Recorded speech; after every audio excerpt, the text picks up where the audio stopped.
Welcome back to my channel, yuk kita watching. Hai guys, apa kabar kalian semua? Semoga kabar kalian selalu dalam keadaan baik-baik saja, agar kalian tetap bisa setia nonton channel yuk kita watching. Untuk yang baru join, salam kenal, nama aku Yuki. Klik tombol subscribe-nya. Dan untuk kalian yang mau follow Yuki di Instagram dan TikTok juga bisa. Silahkan follow di bawah ini, yukimon.dj. Yuki seneng banget hari ini, karena hari ini adalah hari spesial Yuki. This is my birthday. Karena hari ini adalah hari ulang tahunku, aku pengen ngebahas sesuatu yang benar-benar kayak spesial banget. Spesial creepy-nya, spesial panjangnya materi ini, spesial up to date-nya. Karena emang yang akan kita bahas kali ini benar-benar sangat-sangat lagi naik-naiknya nih di Indonesia. I'm so sorry kalau ada suara backsound masjid ya, karena emang ini gak terlalu malam Yuki take-nya, karena takut ini panjang banget soalnya. Bahkan 2 kali lipat dari materi kita biasanya panjangnya. Jadi kayak biasanya kalau 15 menit, mungkin video ini nanti akan berdurasi 30 menit. Spirit doll atau boneka arwah lagi banyak sekali diperbincangkan lantaran banyak juga artis Indonesia yang mengadopsi spirit doll. Kehebohan spirit doll ini menuai pro dan kontra lantaran spirit doll ini diperlakukan seperti ya benar-benar bayi manusia.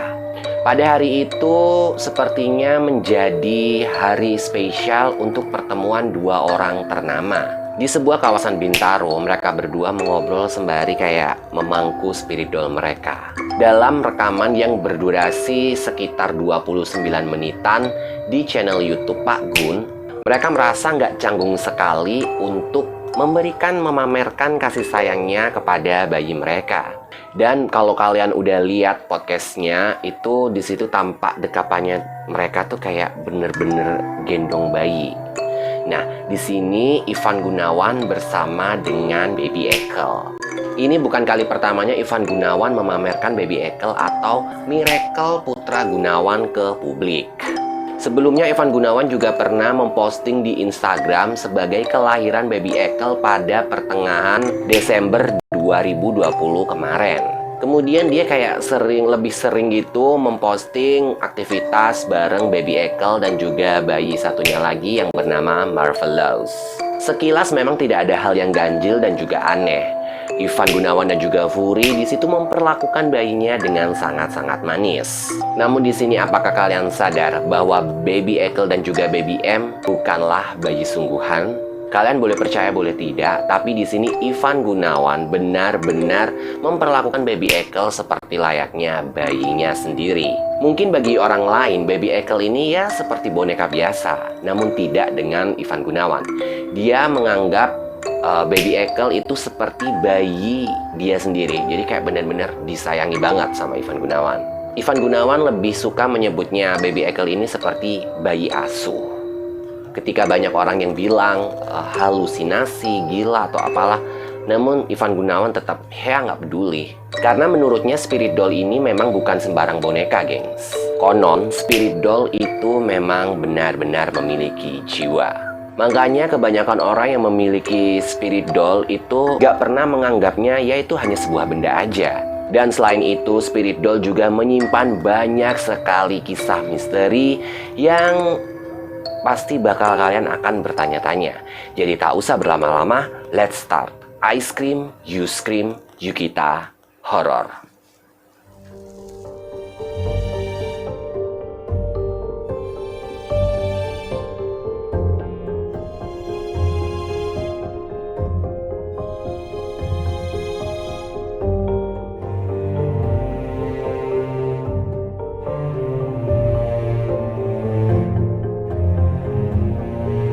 Semenjak Ivan Gunawan ini sering menunjukkan aktivitasnya dengan kedua boneka spirit doll-nya ini, jadi spirit doll ini jadi makin kayak rame diperbincangkan, apalagi di dunia maya. Bahkan dari kemarin-kemarin pun spirit doll ini masih menjadi trending topik, dan hal-hal yang menyangkut spirit doll tuh masih nangkring juga sampai hari ini. Dan sebenarnya Ivan Gunawan ini hanya salah satu dari public figure saja loh gengs. Banyak juga selebriti lainnya yang memelihara atau mengasuh spirit doll layaknya anak mereka sendiri, seperti Soima dan juga Nora Alexandra. Dalam sekejap, tren ini langsung menyebar luas dan banyak sekali orang-orang yang mulai mengasuh spirit doll. Dan semenjak itu juga banyak juga yang mengaku bahwa mereka mulai mendapatkan energi-energi positif atau keberuntungan sejak mereka mengasuh spirit doll. Ada salah satu seorang warganet, sebut saja Mita. Dia mengaku sudah mulai merasa punya teman sejak dia memiliki boneka spirit doll. Boneka spirit doll. Doll itu boneka, boneka itu doll. Spirit doll. Hidup Mita ini semula sepi. Di tengah banyaknya teman dan juga saudara, tapi si Mita ini kayak merasa diasingkan gitu. Tak ada tempat untuk dia kayak mengeluh kesah, berbagi kisah gitu tuh nggak ada, karena dia merasa kayak sendiri. Namun dengan kehadiran spirit doll, si Mita ini kayak merasa lebih tenang gitu loh. Jadi kayak bisa melimpahkan semua isi hatinya tanpa ada rasa kekhawatiran. Dan lagi-lagi, Mita ini hanya salah satu dari banyaknya orang yang mengaku suka untuk mengadopsi spirit doll. Namun beredar juga rumor bahwa tak selamanya ketika kita mengadopsi spirit doll itu menyenangkan gitu. Karena mereka tidak pernah tahu sosok apa yang ada di dalam spirit doll. Di dalam pandangan tertentu, jin ataupun setan itu bisa masuk ke dalam sebuah wadah yang menyerupai manusia. Nah, walaupun banyak sekali cerita dari spirit doll ini yang tidak bisa diterima dengan akal sehat, tapi kisah dari spirit doll ini memang benar-benar bikin merinding. Apalagi kalau dilihat dari sejarahnya, spirit doll ini memang dinilai supranatural. Tahun 2016, Thailand ini sempat digemparkan oleh Look Have, yang berarti malaikat anak. Boneka ini dipercaya membawa keberuntungan. Makanya sang pemilik kalau memiliki spirit doll itu nggak tanggung-tanggung kalau untuk membiayai, mengganti bajunya, atau bahkan dibelikan barang-barang yang mewah. Ia bahkan tidak segan-segan untuk memberikan hat, baju-baju branded, dan bahkan diajak makan ke tempat restoran yang sangat mewah. Usai membeli boneka arwah, pemiliknya ini langsung datang ke biksu untuk diadakan ritual, terus ritual doa dan upacara yang disebut ploksek.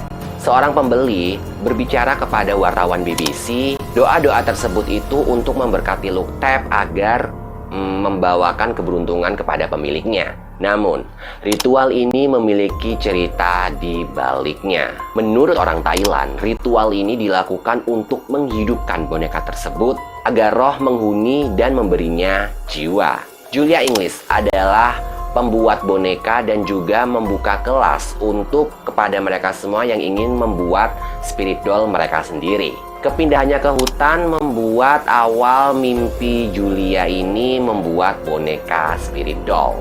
Di dalam ingatannya, dia sedang duduk bersama dengan temannya. Kemudian ia melihat temannya ini merajut benang gitu, jadi kayak sebelum menjadi boneka. Berjam-jam dia melihat kelihayan temannya untuk membuat boneka. Julia merasakan sesuatu di dalam dirinya. Ya, seperti semacam kekuatan magis yang membuat dirinya kayak pengen juga untuk membuat boneka.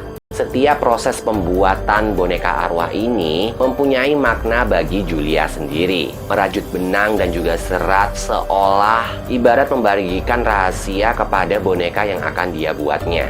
Dan pada boneka arwah, ia membagikan ekspresi yang mungkin dia tidak pernah mengeluarkannya ke orang lain. Bila orang lain membuat spirit doll hanya untuk jimat, untuk healing, untuk memberi keberuntungan, lain halnya dengan yang dilakukan Julia. Julia memandang spirit doll ini sebagai cermin untuk menjembatani dirinya sendiri agar bisa menampilkan ekspresinya. Menilik jejak spirit doll dalam kebudayaan kuno Puerto Rico, boneka arwah di sini menjadi simbol leluhur atau orang terkasih yang telah tiada. Ketika memasuki rumah-rumah di Puerto Rico, nuansa teduh amat sangat terasa di sana. Biasanya di situ tuh ada kayak altar yang dihiasi bunga, makanan persembahan, air, dan patung berdampingan dengan pajangan boneka. Meja-meja kecil di sana juga dibuat untuk tempat boneka yang dibuat secara massal maupun buatan tangan. Kostum dan warna dari boneka-bonekanya ini juga mengandung makna yang berkaitan dengan kepercayaan espiritisme dan juga santeria. Spirit doll menjadi simbol orang-orang terkasih dan leluhur yang sudah tiada dan orang-orang kudus yang dihormati. Orang-orang Puerto Rico meyakini orang yang telah tiada atau para leluhur menjalin komunikasinya melalui spirit doll. Kehadiran boneka roh di setiap rumah ini adalah bentuk penghormatan kepada roh-roh yang datang. Dan hal serupa terjadi pada Nagoro, Jepang. Seorang artis bernama Ayano Tsukimi membuat desa ini dihuni oleh banyaknya boneka, itu seolah untuk menggantikan orang yang sudah meninggal atau mereka yang sudah berpindah dari tempat tersebut. Ia menempatkan boneka yang ukurannya asli seperti manusia dan juga profesinya sama dengan orang yang pada saat itu tinggal di desa tersebut. Jadi kayak contohnya, Yuki adalah seorang broadcaster. Jadi dia kayak membuat patung Yuki atau boneka Yuki di rumah yang Yuki dulu tinggal di desa tersebut. Dengan ya seperti kayak aku memegang HP, kayak aku lagi live streaming kayak gitu.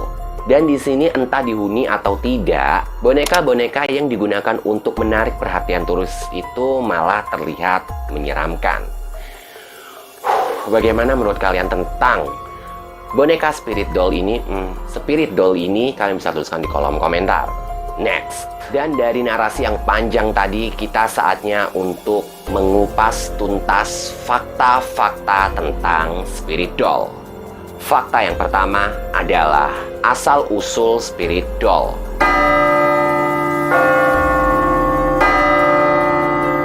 Spirit doll pertama kali dibuat oleh orang-orang primitif yang bertujuan untuk keagamaan dalam bentuk patung, boneka, dan juga voodoo.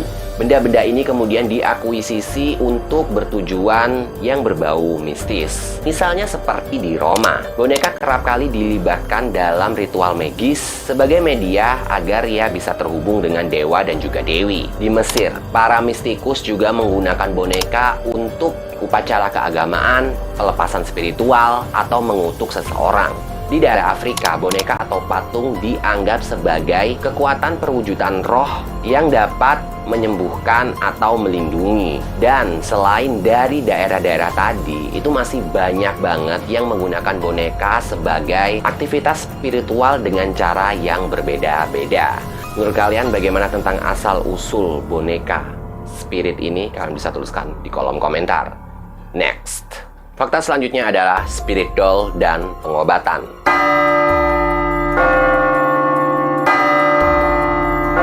Pada tahun 2006, ada seorang seniman bernama Barb Kobe membuat kelas yang ia beri nama Medicine Dolls, How to Make Healing Dolls for Yourself. Ia membuat kelas tersebut karena dia benar-benar yakin bahwa dengan membuat boneka dapat membantu seseorang untuk sembuh dalam tingkat fisik, emosional, mental, dan juga spiritual. Pada kelas tersebut, peserta akan membuat 4 boneka obat, wali, kambing hitam, jimat, dan juga tabib batin. Kelas melibatkan membuat jurnal dan juga membuat boneka. Pekerjaan ini diyakini mampu membawa peserta melalui proses kreatif menuju tujuan penyembuhan aspek diri dan hidup. Dan Barb Kobe ini juga meyakini bahwa membuat boneka ini itu mewakili bagaimana kita melihat diri kita sendiri. Dan dalam proses pembuatan boneka, peserta ini itu harus melibatkan intuisi, bermain, dan berdialog dengan bonekanya. Menurut kalian gimana? Tulis di kolom komentar. Next, fakta selanjutnya adalah komersialisasi.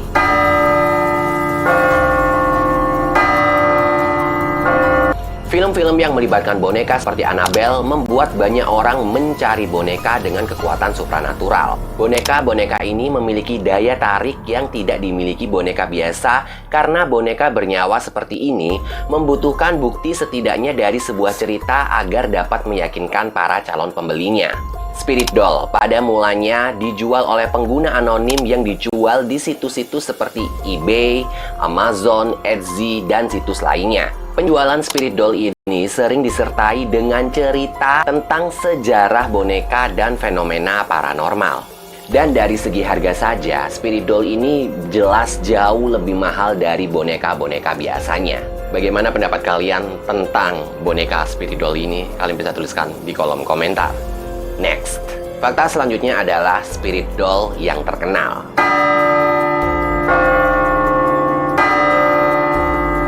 Meskipun spirit doll ini sangat banyak disorot sama orang, tapi ada beberapa spirit doll yang kisahnya ini kayak terkenal banget gitu loh. Jadi kayak mereka tuh lebih terkenal dari spirit doll yang lain. Di sini ada Robert. Ini adalah boneka milik pelukis dan penulis Robert Eugene Otto. Beberapa dekade setelah keluarga ini meninggal, boneka itu disumbangkan ke Museum Martello Timur dan akhirnya menjadi objek wisata yang sangat populer. Dan menurut cerita, boneka ini tuh dapat merubah ekspresi wajah, tertawa, dan bahkan mampu bergerak. Spirit doll selanjutnya adalah Annabelle. Seperti yang kita tahu, Annabelle ini adalah boneka yang dimasuki oleh roh yang bernama Annabelle Higgins, yang menyebabkan boneka ini tuh jadi kayak lebih angker gitu, dan sampai menjadi inspirasi sebuah film yang berjudul sama, yaitu Annabelle. Boneka selanjutnya bernama Lita. Boneka ini pertama kali ditemukan oleh Kerry Walton di sebuah bangunan yang ditinggalkan pada tahun 1972 di Wagga Wagga, Australia. Walton menamai boneka itu Let Me Out karena meyakini boneka ini memiliki karakteristik supranatural. Walton mengklaim bahwa orang-orang telah melihat boneka itu bergerak di depan mereka dan kerap meninggalkan bekas goresan di sekitar rumah. Boneka selanjutnya bernama Okiku. Boneka ini milik seorang anak perempuan bernama Kikuko. Setelah si anak meninggal karena flu, keluarga Kikoku tetap menyimpan boneka kesayangannya sebagai pengingat. Dan selain itu, rambut boneka itu juga mulai tumbuh dengan sendirinya. Boneka selanjutnya adalah Pupa. Pupa dibuat pada tahun 1920-an untuk seorang anak kecil. Setelah pemiliknya meninggal pada tahun 2005, keluarganya menempatkan Pupa di dalam kotak kaca. Dan beberapa orang melaporkan bahwa Pupa dapat berubah posisi secara berkala, mengubah ekspresi wajahnya, dan menabrak kaca seolah dia ingin melarikan diri. Boneka selanjutnya adalah Mandy. Mandy adalah boneka bayi porselen yang disumbangkan ke Museum Quesnel, Kanada pada tahun 1991. Pemiliknya menyerahkan Mandy ke museum setelah ia mendengar bayi menangis di ruang bawah tanah. Dan setelah diserahkan ke museum, beberapa hal aneh mulai terjadi di museum. Seperti terdengar langkah kaki, makanan menghilang, benda-benda menghilang. Ya kayak sejak adanya Mandy itu, gengs. Dan boneka selanjutnya adalah Barbie dari Pulau Ubin. Menurut legenda Singapura, Barbie dari Pulau Ubin menerima roh dari seorang gadis Jerman yang sekarat pada Perang Dunia Kedua. Seorang laki-laki Singapura membeli boneka ini setelah beberapa kali memimpikan gadis asing yang minta dibelikan boneka. Yang jelas boneka Barbie ya. Dan meletakkannya di kuil untuk mengenang seorang gadis Jerman. Itulah tadi dia spirit doll yang terkenal. Apakah kalian tahu dari salah satunya? Kalian bisa tuliskan di kolom komentar. Next, fakta spirit doll selanjutnya adalah diperlakukan istimewa.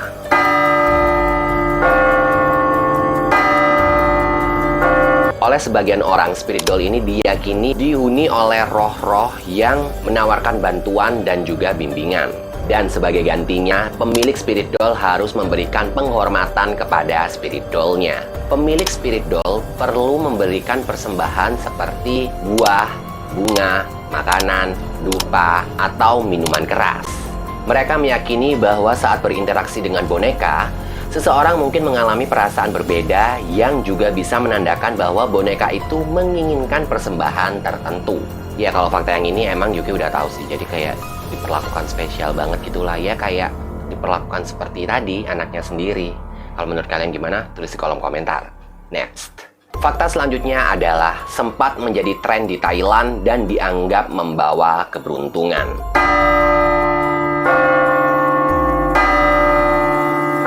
Sebelum viral di Indonesia, mengadopsi spirit doll ini pernah menjadi tren juga pada saat itu di Thailand, dan itu menurut laporan laman BBC. Orang-orang di sana meyakini bahwa boneka-boneka spirit doll itu bisa membawakan keberuntungan kepada pemiliknya. Yang jelas, mereka juga memanjakan spirit doll seperti layaknya anak sendiri. Seperti yang tadi Yuki bahas bahwa pemiliknya ini yang habis membeli spirit doll itu membawanya ke biksu untuk dikasih upacara biar roh-roh bisa masuk ke spirit dollnya. Bagaimana menurut kalian tentang yang satu ini? Kalian bisa tuliskan di kolom komentar. Next, fakta selanjutnya adalah tuai pro dan kontra.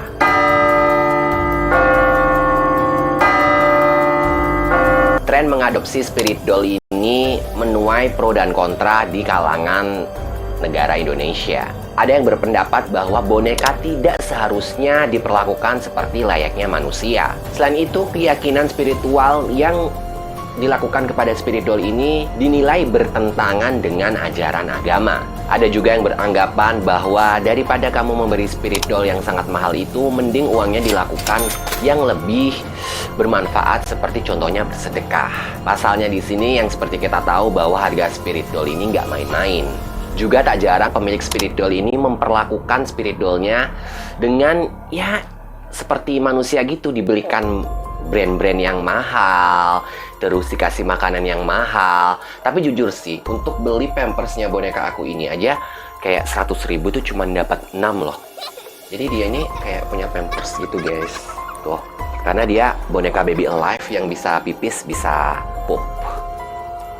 Nah, meskipun sedang viral nih, kalian juga jangan macem-macem untuk ikutan tren ini. Apalagi kalau kalian berpikiran bahwa dengan mengadopsi spirit doll itu kalian bisa mendapatkan kemakmuran.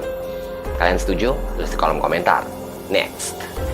Dan kali ini kita akan membahas tentang kisah nyata spirit doll.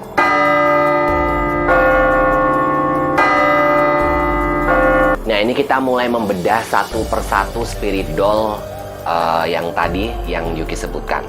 Oke, kita akan membedah yang pertama dari Robert the Doll yang menghantui Amerika selama 100 tahun.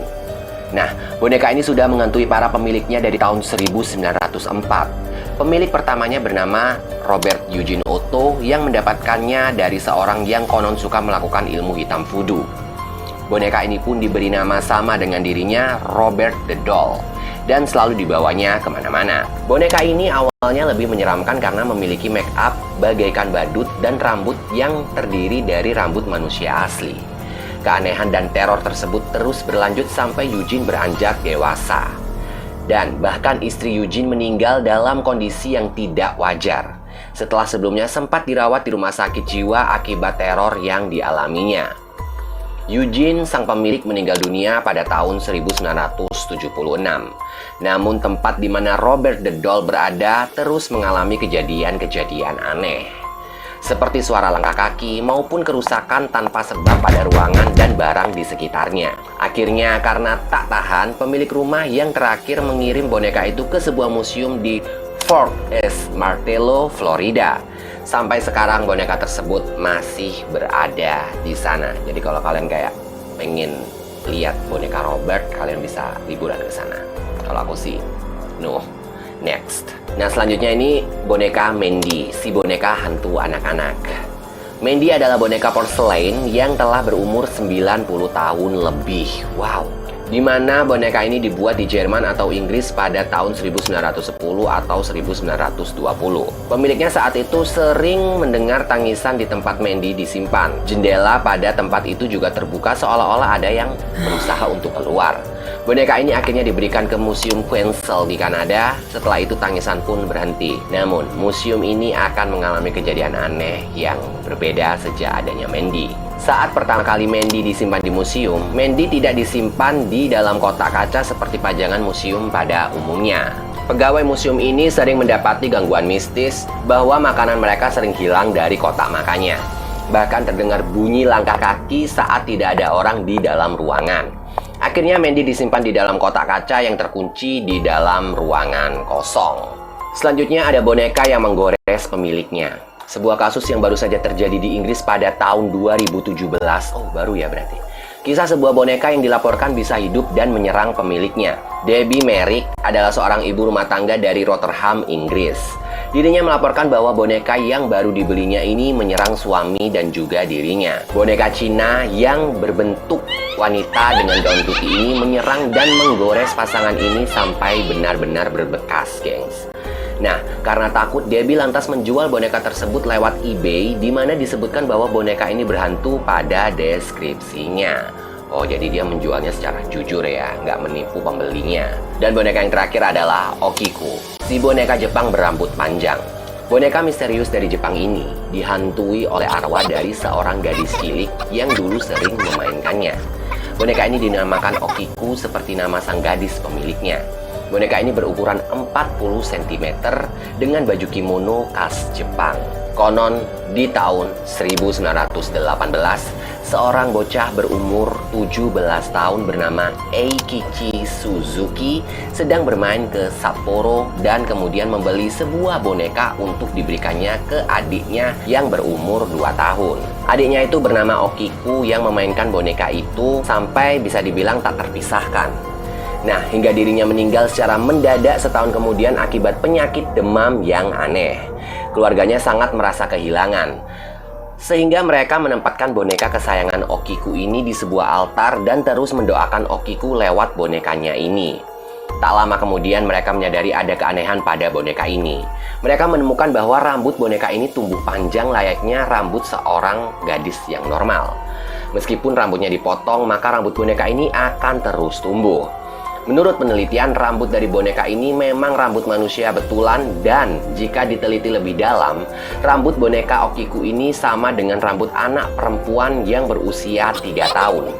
Sampai sekarang boneka ini disimpan di Pura Manenji, di mana rambut boneka ini secara rutin dipotong. Itulah dia fakta-fakta tentang boneka spirit doll atau spirit doll yang sekarang kayak lagi viral banget diadopsi oleh artis-artis di Indonesia. Menurut kalian bagaimana? Kalian bisa tambahkan di kolom komentar karena ini bener-bener panjang banget. Aku pengen tahu dari kalian. Kalian pernah mendapati atau temen yang memiliki spirit doll? Kalian juga bisa sharing ke kolom komentar. Kalian juga bisa share tentang fakta-fakta menarik yang mungkin belum Yuki sebutkan di Yukita Watching kali ini. Kalian juga bisa tuliskan di kolom komentar. Yuki juga tak pernah lupa untuk mengingatkan kalian klik tombol subscribe-nya dan nyalakan lonceng notifikasinya agar kalian selalu update dengan video-video terbaru dari Yukita Watching. Like jika kalian suka dengan videonya, jangan di-dislike jika kalian tidak suka dengan videonya. Cukup share ke teman-teman kalian agar kalian semua bisa berkumpul di dalam kolom komentar. Untuk kalian yang mau request konten horor lainnya, kalian juga bisa kirimkan di email yukita.request@gmail.com. Saya Yuki, pamit undur diri. See you next video.